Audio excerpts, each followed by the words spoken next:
Hey, morning everyone. We're going to start today by talking about warning signs. I know many of you, because your kids don't have cell phones, but on mine this summer, this fall, I keep getting all kinds of warning alerts, right? Extreme heat warning, extreme wind warning, heavy rainfall warning. Our lives are like inundated with warnings. Okay, you've probably seen some, right? I don't know if you did a road trip this summer or even just on your drive to and from school every day, you probably see some warning signs, right? Warning about animals maybe on the road. Or you might see a warning sign about construction up ahead. Or, I don't know, sharp turn in the road, right? Tons of warning signs on the road. There's warning signs all over your house too, right? Certain things you shouldn't touch. Like, you know what? Let's just talk about it. I brought some. Here's a couple things from around our church building that have warnings on them, right? Okay, so here's an example. I'm gonna hold this nice close so you can see it. Our good old can of WD-40, right? And look at this. Here's a warning. This can could explode. It's flammable and it's poisonous, right? Handle with care because it's all those things. Or like this is toilet bowl cleaner, right? And it's got this warning on it on the back, right here. This stuff's corrosive. You don't want to get it on your skin, right? It's dangerous. All kinds of warning signs that are there not to like make life boring, but to keep you from getting hurt, to keep you from like getting acid on your skin, right? And having to go to the hospital, like to keep you from getting seriously injured or dead, right? Lots of warnings to keep you safe, to keep others safe so that you can keep living well. Now, we're going to talk today about a warning that the first people received, right? We've learned this month about how God created everything. Created everything that's on earth, everything that's not on earth, everything we can see, everything we can't see. And God also made the first people, right? He made Adam and Eve, and he put them in a garden in Eden. And then in that garden, there was all kinds of really good stuff to eat. And a variety of things. There's fruits, there's vegetables, there's all sorts of different things. And God said, go eat anything except there was one tree that God didn't want them eating the fruit of. Now, God didn't leave it a big mystery. He didn't say, hey, Adam and Eve, look, there's one tree. I'm not going to tell you which one. Don't touch it. No, he said, eat everything except, and then he put this warning, don't touch this one. This one's different. You leave this one alone. Don't go near it. Maybe there's plants in your own garden. We were out at Bear Creek Park this week, and along part of the path, there's signs warning you of the poison ivy, right? Oh, it just looks like innocent green leafy stuff. I'm going to walk through here and take a trail down to the river. No, the signs say, don't go in here, right? It's poison ivy. You could get really, you get all your skin irritated, get messed up. Don't do it. Warnings. And God gave a similar warning to Adam and Eve. Adam and Eve, don't touch this tree. Just stay away from it. Look at all the other stuff you can eat. Go enjoy that big smorgasbord. But just stay away from this one, right? Now, of course, what happens? Human nature, we tend to focus in on what we can't do, right? Like we might look at this cleaner and go, oh, I can't set it on fire. Don't do that. It's warning you right here. It's flammable. It's dangerous. Don't have it near flame. But sometimes we see what we can't do and we want to do that thing. But for our own safety, we got to avoid it, right? We got to think of all the other good things you can do with it, like all of this. Like when a hinge isn't working well, I'll spray some of this on it. I was trying to get I was just fixing up my table saw, right? And it had a wheel on it that was really stuck. Sprayed some of this on it. Lots of really good uses for the products that we have in our life, but some of them, there's warnings if there's ways they shouldn't be used, right? This is what was kind of the challenge before Adam and Eve was, are they going to obey God and look at all the good options for food, or are they going to disobey and go towards the tree that they're not supposed to touch. Well, they kind of got a nudge one day, right? Satan comes along in the form of a serpent, a snake, and slithers on up to Eve and says, hey, look at this tree. This one that you can't touch. Doesn't it look good? And she responded, yes, but we can't touch that. Well, God said not to. Oh. And then he goes on and he questions her and says, one. They get talking back and forth. And finally, he convinces her to try it. She eats it. Adam eats it. And then boom, trouble, right? The tree was known as the tree of knowledge of good and evil. Their eyes were opened. And part of the temptation that was brought to them is that Satan convinced them that they would become like God. If they didn't, they go, well, it would be great to be like God. That sounds like a good thing, right? Doesn't the Bible encourage us to be like God? Well, yes, it does. But not to go about that on our own terms. Not to go about that in the ways that we would want to go about it, but to follow God's way of doing that. Right? So anyways, back to Adam and Eve though. They saw that it looked really good, looked like it would be really tasty fruit, and that it would help them become like God in knowing good and evil. They thought, well, they were in. Well, the problem was it worked, right? They knew good, evil, and they realized that they had done something wrong. So God comes looking for them one day, just to hang out. Now God knows what they did. God knows everything. He comes calling for Adam and Eve, and they hear God and they hide. Now, we know God is everywhere, right?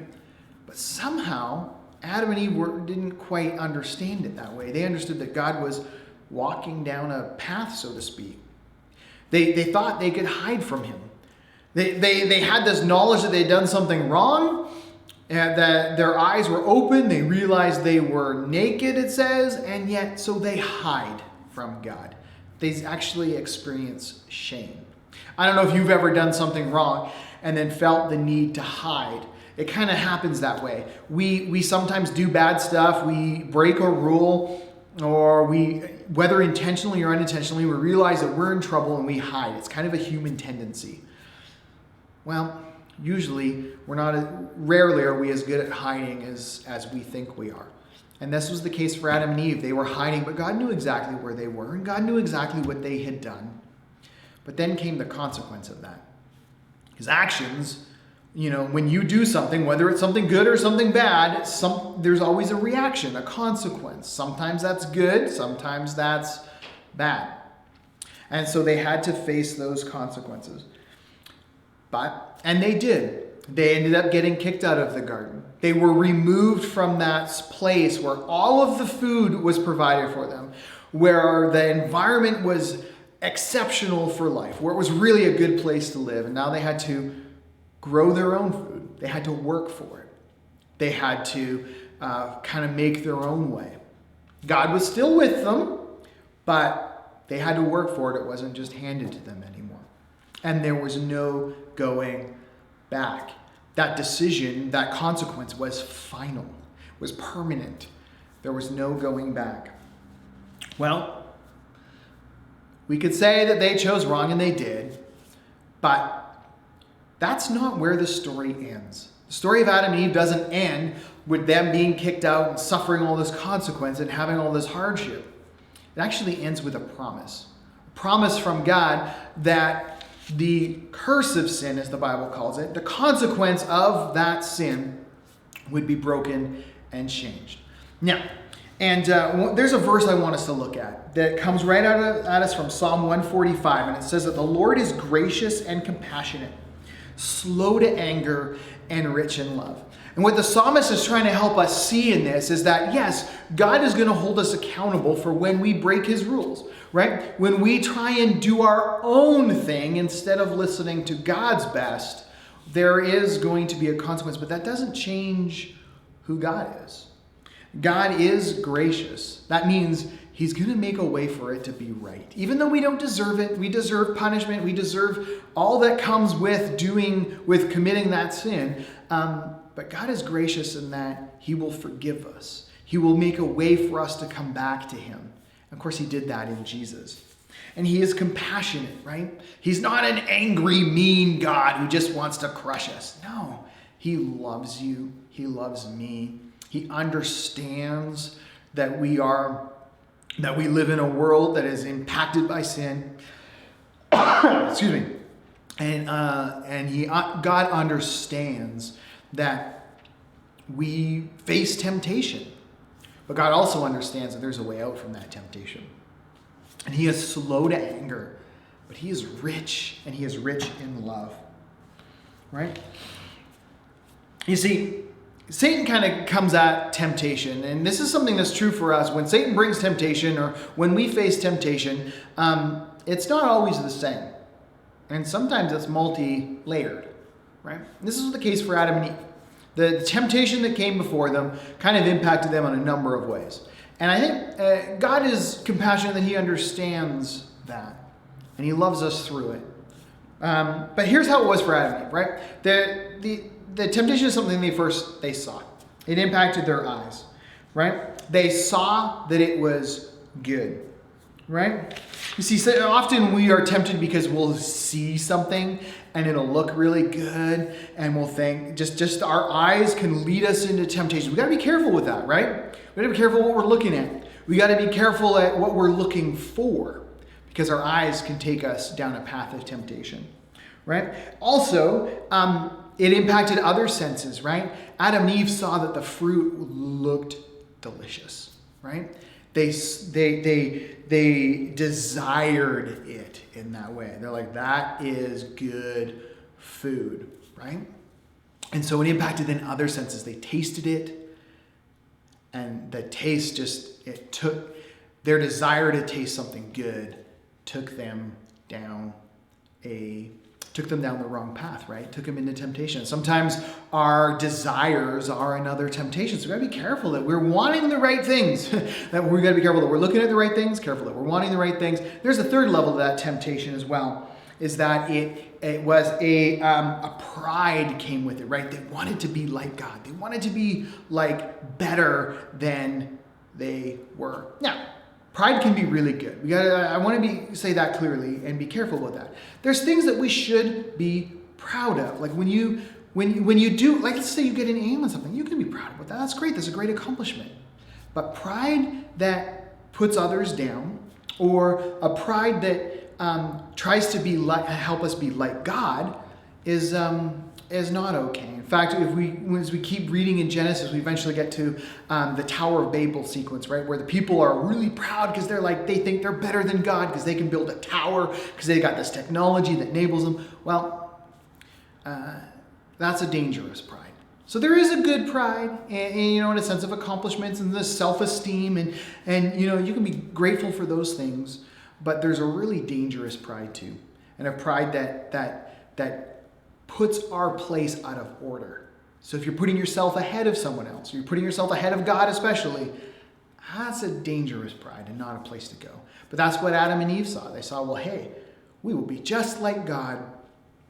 But that's a temptation and a dangerous one. And so we got to watch for kind of those three areas. Those are the three ways that Adam and Eve were tempted, and probably you face similar temptations in your life. But I encourage you to remember that God, even when we give in to temptation, God still loves you.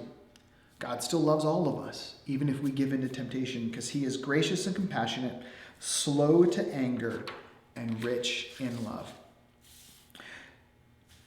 Well, it'd be easy to say that Adam and Eve had only one rule to follow, and they blew it. It'd be easy just to kind of write them off, those guys, they blew it. The truth is, we all disobey God, right? That's not a unique thing to them. You may have disobeyed God already today or this last week, but let's remember that God gives us warnings and God gives us a way back. And thankfully, God gave us Jesus as an example, but also as the way back to God. His death on the cross took away the punishment, the need that we would be punished for our sins. And Jesus accepted that so that we can come to God guilt-free, shame-free, sin-free. We can come to God and have a relationship with him. And this week, to help us remember that, we've got our own little warning sign that you can kind of, that you can color, you could put up in your room. Encourages us to follow God's way, right? It looks like a yield sign, a triangle. Color it how you like. But what I'd encourage you to do is look up these verses, right? They're already kind of giving you some clues as to what they're about and what they're warning us against, right? Warning us against lying, warning us against complaining, warning us against being unkind to others. If you go through the Bible, you'll find lots of warnings in there. The main thing is, though, we can focus on the warnings and we can look at the Bible as a book of things not to do. But you know what?